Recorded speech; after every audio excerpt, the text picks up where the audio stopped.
آپ کی والدہ محترمہ نے ایک دفعہ آپ کو ایک سفر کرنے سے منع کیا تھا، تو ہاں مری کی سائڈ کا تھا، وہ کیا واقعہ تھا، کیوں منع کیا تھا، پھر آپ نے کیا کیا، ذرا تفصیل سے ہمیں بتائیں پلیز۔ مری کے اندر ڈرامہ تھا ذوالقرنین حیدر صاحب کا اور ہمارے ڈاکٹر یونس بٹ صاحب جو ہے، ڈاکٹر یونس بٹ صاحب وہاں گیسٹ تھے، تو میں پوری ریہرسل کر کے تو گھر آ گیا۔ وینسڈے کو میں گھر آیا تھا ادھر لاہور میں؟ میاں چنوں میں۔ اچھا میاں چلو۔ تو میری ماں جو تھیں ان کی طبیعت کچھ ڈسٹرب تھی، تو انہوں نے مجھے کہا بیٹے جمعے کو چلے جاؤ۔ میں کہنا ماں جی مجھے جمعرات کو اس لیے جانا پڑے گا کہ جمعے کو ڈرامہ شروع ہوتا۔ میری ماں نے کبھی نہیں روکا سر، پوری زندگی نہیں روکا مجھے۔ میری ماں نے جاتے ہی سب سے پہلے یہ پوچھنا ہوتا ہے کہ جانا کب ہے۔ اماں کو میں نے بتانا ہے تو اماں نے اس حساب سے پورا سسٹم طے کر لینا ہے، بھی اس کو آلو گوشت، اس کو بھنڈی گوشت، اس کو یہ جو میری پسندیدہ چیزیں ہیں وہ اماں نے بنانی ہیں۔ اماں نے کپڑے سلوا کے رکھے ہوئے ہیں، تیار کیے ہوئے ہیں، استری کر کے فریش کر کے رکھے ہوئے ہیں، ہر چیز ریڈی۔ اور پھر میری ماں نے دروازے میں کھڑے ہو کے مجھے گلی تک دیکھنا ہے، پھر میں نے واپس مڑنا ہے، پھر میں نے اماں کو ایسے کرنا ہے، پھر میری ماں نے اللہ کی طرف دیکھنا، یہ روٹین۔ اس دن میری ماں نے کہا کہ میرے بچے جمعے کو چلے جانا۔ میں کہا مجھے جمعرات کو ڈرامہ مجھے جانا پڑے گا، جمعے کو ڈرامہ شروع ہوگا۔ اور میں جمعرات کو گھر سے نکلا، اس وقت موٹر وے نہیں تھا، جی ٹی روڈ تھا۔ میاں چنوں سے میں لاہور پہنچا، لاہور سے میں راول پنڈی پہنچا، راول پنڈی سے جب میں مری پہنچا تو آرٹس کونسل کی سیڑھیوں پہ ذوالقرنین حیدر صاحب اور ڈاکٹر یونس بٹ صاحب کھڑے تھے۔ تو اوپر ٹیلی فون ایکسچینج تھی، مجھے انہوں نے کہا کہ آپ ٹیلی فون کریں، گھر میں کوئی مشکل ہے۔ ٹیلی فون ایکسچینج میں بھی وہ اچھے میرے دوست تھے وہاں پر جتنے بھی کام کرتے تھے، تو چونکہ فون وہاں پہ آیا تھا تو انہوں نے مجھے فون ملا کے دیا۔ تو میری تیسرے نمبر پہ جو بہن تھیں، اب ان کا انتقال ہو گیا، انہوں نے فون اٹھایا اور انہوں نے مجھے کہا کہ ماں جی کا انتقال ہو گیا۔ ذوالقرنین حیدر شاہ صاحب کے ہاتھ میں ایک وہ تھا، رومال تھا، اس میں پیسے تھے، کافی پیسے تھے۔ انہوں نے مجھے کہا کہ یہ رکھو اور واپس چلے جاؤ۔ وہاں سے میں لاہور آیا، لاہور میں ساری رستے میں دعائیں کرتا آیا، اور مجھے اس بات کا بڑا دکھ تھا کہ میری ماں نے کبھی نہیں منع کیا، اس دفعہ کیا تھا تو میں رک جاتا۔ لیکن یہ بھی کمٹمنٹ ہوتی ہے، جب ماں نے مجھے سکھایا کہ جس سے وعدہ کرو اس سے وعدہ خلافی نہ کرنا، کبھی گفتگو کے اندر جھوٹ کا استعمال نہ کرنا، اگر کوئی امانت رکھا ہے تو امانت کا بہت خیال رکھنا، اپنی جان گوا دینا لیکن اس کی امانت میں خیانت نہ ہونے دینا، اور کبھی دوستوں رشتہ داروں عزیزوں میں بیٹھ کے کبھی فوش گفتگو نہ کرنا۔ میری ماں نے مجھے یہ بتایا تھا اور میں اپنی ماں کی بات نہیں مانا اور میں وہاں آ گیا۔ پھر میں جب گھر پہنچا تو اس وقت میری ماں کو لے کے وہ جناز گاہ میں چلے گئے تھے، جنازہ پڑھ لیا گیا تھا۔ اچھا آپ جنازے میں شریک نہیں ہو سکے تھے؟ میں جنازے میں نہیں شریک ہوا، لیکن ابھی انہوں نے دفنایا نہیں تھا۔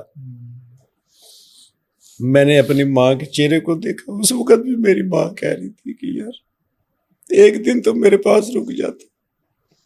بس یہ اللہ کی طرف سے تھا نا، کہ ظاہر ہے کہنے کے پیچھے یہی بعض دفعہ ہوتا ہے نا، اکثر نیک لوگوں کے ساتھ ہوتا ہے کہ ان کو کوئی نہ کوئی اشارہ، کوئی نہ کس طرح کی بات ہوتی ہے۔ اس طرح ہم نے اپنے آس پاس بہت سے واقعات سنے ہیں۔ سر ماں ایسا رشتہ ہے اس کائنات کا، اللہ نے بھی قرآن میں یہی کہا میں 70 ماؤں سے زیادہ پیار کرتا ہوں، کسی اور رشتے کے بارے میں تو نہیں کہا۔ مثال بے شک اس دنیا کے اندر کوئی بھی انسان کسی ملک کا ہو، کسی مذہب کا ہو، کسی رنگ کا ہو، کسی نسل کا ہو، اس نے پیدا ہونے کے بعد اپنی ماں کو نہ بھی دیکھا ہو تو اس کے اوپر جب کوئی تکلیف ہوتی ہے تو وہ کہتا ہے ہائے نہیں میری اماں۔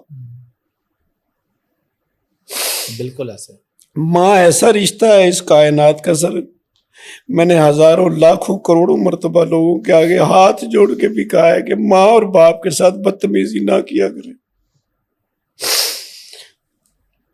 جب بچہ پیدا ہوتا ہے سر، وہ کچھ بھی نہیں کر سکتا، وہ اپنے ہاتھ پاؤں صرف ہلا سکتا ہے.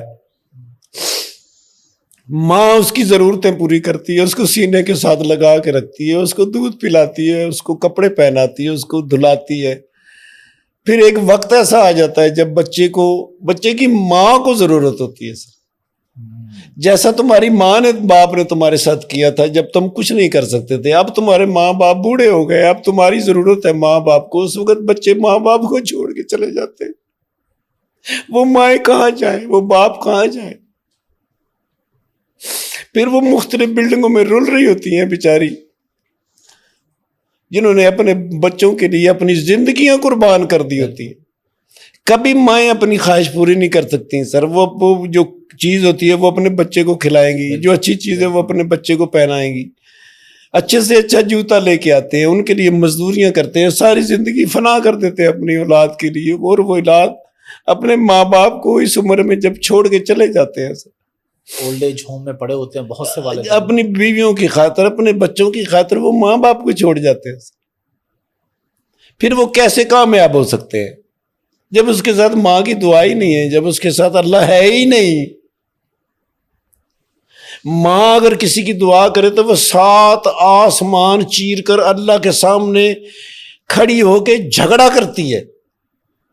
اور جب کوئی باپ کسی کو دعا دیتا ہے تو فرشتے اٹھا کر اس وقت تک کھڑے رہتے ہیں جب تک وہ پوری نہ ہو جائے. اس ماں باپ کو اس عمر میں چھوڑ کر چلے جاتے ہیں سر. اس ماں کو میں کبھی بھول نہیں سکتا جس نے بڑی تکلیفیں برداشت کی ہوں میرے لیے.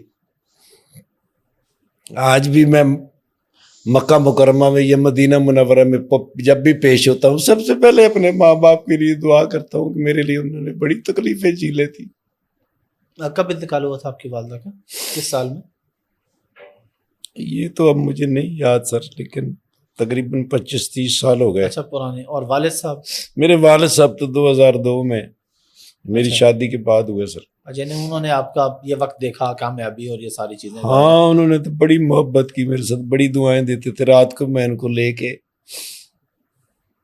میری بڑی خواہش تھی کہ میری ماں ہوتی، میں ہمیشہ جہاں بھی جاتا ساتھ والی سیٹ پہ بٹھاتا، میں اماں کو اٹھا کر سیٹ پہ بٹھاتا، میں اماں کو اٹھا کے سیٹ سے اتارتا.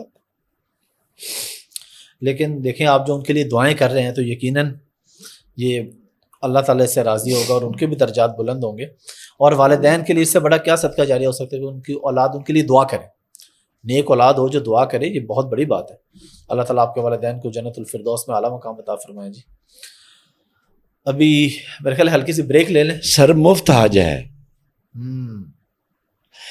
حج کی آج کل حج کا ریٹ پتہ ہے آپ کو؟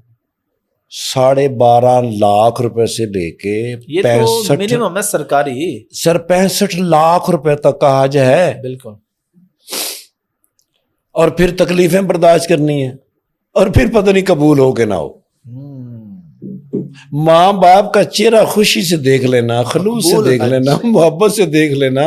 مبروک حج ہے، فری اور مبروک. پھر بھی یار وہ کیسے بد نصیب بچے ہوں گے جو یہ حج بھی نہیں کر سکتے. کووڈ کا جو دور گزرا سر، وہ تقریباً 3 سال ہیں. جی بالکل. ان 3 سالوں میں تو حج ہوا ہی نہیں. لیکن وہ کیسی خوش نصیب اولاد جنہوں نے روز حج کیا ہوگا اپنے ماں باپ کو دیکھ کے. اور وہ کیسے بدبخت اور بد نصیب لوگ ہوں گے کہ جن کے ماں باپ ان کے پاس تھے یا دونوں میں سے کوئی ایک تھا اور اس نے حج نہیں کیا.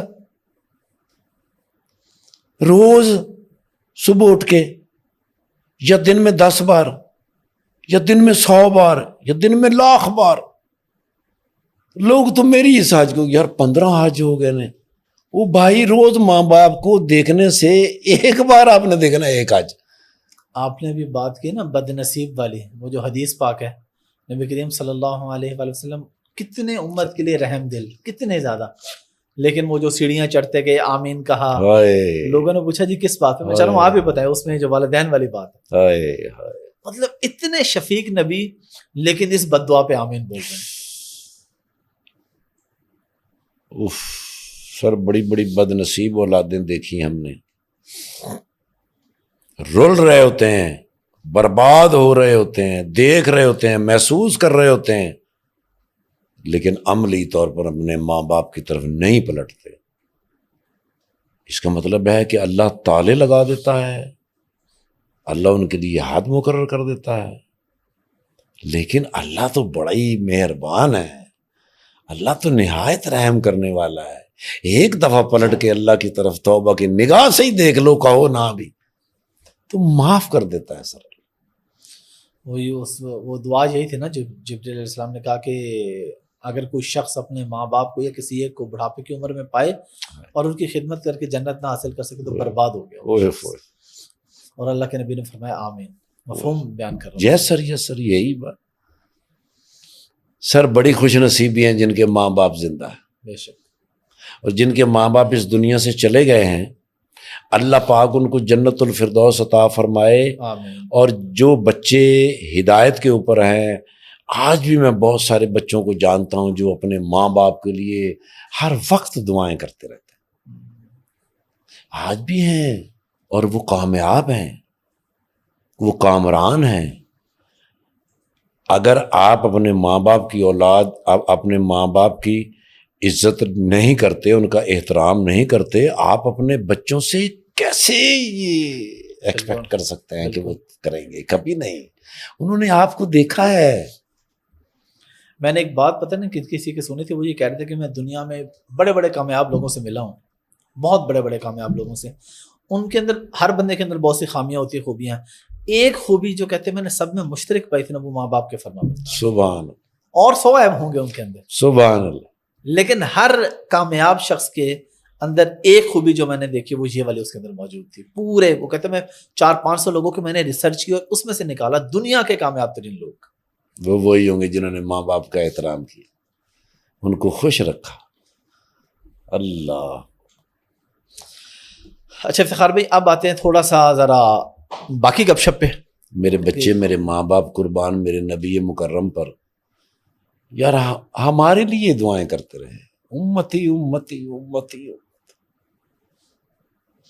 یار ہم کو بھی ایسے ہی رسپانس دینا چاہیے, ہم کو بھی اپنے نبی سے اتنا ہی پیار کرنا چاہیے, اتنا ہی احترام کرنا چاہیے. اللہ تقوی اتنا ہونا چاہیے